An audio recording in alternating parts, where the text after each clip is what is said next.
Well, happy Sabbath. As most of you already know me, Richard Fisher. I'm a retired Navy veteran, 23 years.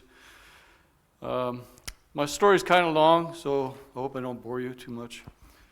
But at the end, I want you to think to yourself, what kind of Christian am I?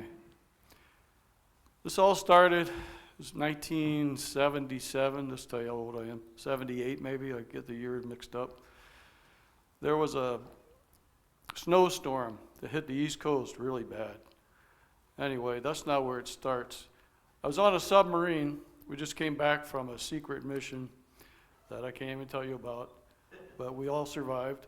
And for 3 days, I was volunteered to haul all the sea bags and all the luggage, these containers, 5-foot steel containers up onto the pier, so we could turn over to the other crew. I was on a blue crew on a ballistic missile submarine. And the gold crew was supposed to take over. So we had to get all our stuff off and they had to come in. Well, for 3 days, I didn't sleep because that's all I did was haul sea bags and luggage and containers. Finally, we get in the airport out of Rota, Spain, and we fly across the Atlantic. We're supposed to land in Connecticut. However, they said it was snowed in. There was a big snowstorm. I don't know if any of you guys remember that, if you're alive then, but there was probably about 3 feet of snow. And so they diverted us to head south. Well, we were going to Kennedy Airport in New York, but they said, nope, snowed in, and you better head down to Charleston, South Carolina. All right, well, we're past Philadelphia at this point, and the pilot gets on the speaker and he says, hey, we're not going to make it. We don't have enough fuel. So we have to land in Philadelphia. Although Philadelphia is closed, the airport's closed. They were snowed in. And by the way, then he came on and said, the landing gear won't come down. It's frozen. We had 140 crew members on this submarine, and a lot of experienced people in mechanical, electrical. You've never seen so many people scramble to find the landing gear, to try to mechanically get it down. And I don't know if they got it down or not, but we were crash landing. The zero visibility. And this is my first crash landing. I've had a few others after that. But we landed somehow with the tower guiding us safely, and I'll never forget the roar of those engines right next to me, and hoping we wouldn't go into the Delaware River. But we managed to land, and the only thing there was some emergency vehicles with their red lights. That's all I saw. And this chief that I worked with, he said, hey, Fisher, don't you live in this area? And actually I did. I was in New Jersey at the time. That's where my family was from. I was born in Philadelphia. So he said, you want to take your vacation from here? And I said, sure, So he signed the papers and had it passed on to XO, CO, everybody on there signed it. And I thought, wow, this is cool. I get to leave from the airport. The rest of you suckers got to go up to Connecticut now on a bus or something. But you know what? That was a bad idea. I should have stayed with the crew, because I got inside the airport, it was closed. Avis, nobody around. And all I had was a $20 bill in my wallet, because on a ballistic missile submarine, the blue crew, gold crew, they always pay you 3.5 months in advance. And that's so your families can make their rent payment and get groceries and stuff while you're gone. And well, with my $20 bill, no change for a payphone. Back then we had payphones. I couldn't make a phone call. And somebody said, oh, over here at the Avis, they have a phone, a regular phone. Maybe you can use the operator and make a call. Well, the phone was out. That didn't work. And about that time, somebody came running up to me. And he said, hey, you looking for a ride? Because there's a limo driver outside, and his passenger is not here. They're probably not going to make it. They canceled the flight or something. I thought, yeah, but all I have is $20. He says, don't matter, a whole bunch of us, we're going to pitch in, we're going to pay this guy, and he's going to take us wherever we want to go. Well, okay, I gave him my $20. I loaded my sea bag in the back of this guy's limo. And I thought, wow, this is the first time in a limo for me, you know.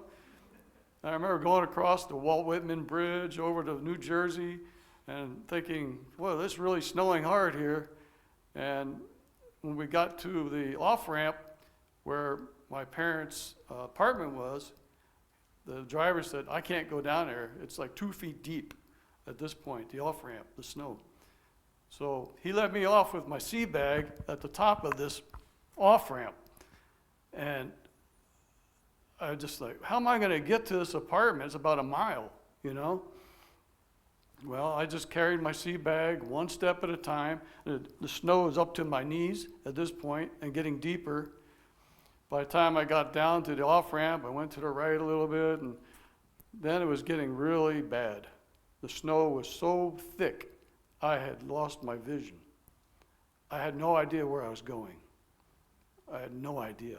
I couldn't see a street sign. I couldn't see the street. I didn't know if I was walking in a field or what, you know? And it was a struggle carrying a 70-pound sea bag, every step going down, you know, above my knees at this point. You know, it was hard to walk. And I'm thinking, you know what? I might die out here.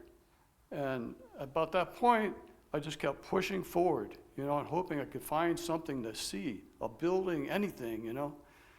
And about a minute later, I think I almost bumped into a street sign. You know, I looked up, and there was a sign. I was like, okay, the only street sign I remember, you know, and it was on this one corner, so I just got to keep going that way. And I remember falling off a curb, you know, through the snow, and it was even deeper there. But finally I got to this apartment complex, and that was a real struggle, believe me. I thought for sure I was going to die in that snowstorm. And I got to this door, I started pounding, ringing the doorbell, pounding on it, and finally some man answers the door, and I said, open the door, you know. And for some reason, he wasn't going to open the door. And I'm thinking, what is going on here, you know? Why is this guy who's visiting I'm thinking he's visiting my parents, you know? He won't open the door. So finally, he opens it a little bit, and I just burst through, along with all the snow, my heavy sea bag. I'm wearing my dress uniform and everything, and dress blues, and I'm covered, and I'm soaked and wet, and, you know, I'm landing there on the tiled entryway, and he's like, what are you doing, man? What are you doing? You know? And I said, look, it's all right. This is my parents' place. And I said, just tell my mom. She's probably in there sleeping. She always slept in that one bedroom. And he said, what are you talking about? There's nobody by that name here. And I started thinking, wait a second, did I get the wrong apartment? You know? You know, one of the things about being on a ballistic submarine, you don't have communications with the outside world. When you're underwater, you don't get mail, you know. Sometimes you might get a little message traffic if you come up with a radio, with a trailing antenna, and you might listen in for radio traffic. But, you know, that's about it. So at this point, I see this man's wife over in the kitchen, and I hear her talking about somebody just broke into their apartment. And I'm thinking, oh no, I'm going to jail today, you know? I'm in a lot of trouble. Maybe I should run back out into the snowstorm. But then where am I going to go, you know? You couldn't even see outside anymore. I would probably die. And, you know, all these little thoughts went through my head. But you know what? This lady wasn't calling the police. She was calling the apartment manager to find out where the previous owner went. And she did me a favor. She got a phone number for where my parents went to somehow through the manager. I mean, I kept thinking, I don't know how long I was there in that little foyer, but it seemed like an eternity. And I don't even remember how I got out of there back to the new place that my parents moved to. They moved, I didn't know it. But anyway, so I want to leave that thought with you. What kind of Christian are you? And today, you know, those people had to be Christians. I didn't even know what Christians were back then. But can you imagine today, if somebody broke into your place like that, you might go get a gun, right, and start shooting. Anyway, that's my story I wanted to share with you. And you know, you need to question ourselves, don't we, as Christians? What kind of Christians are we?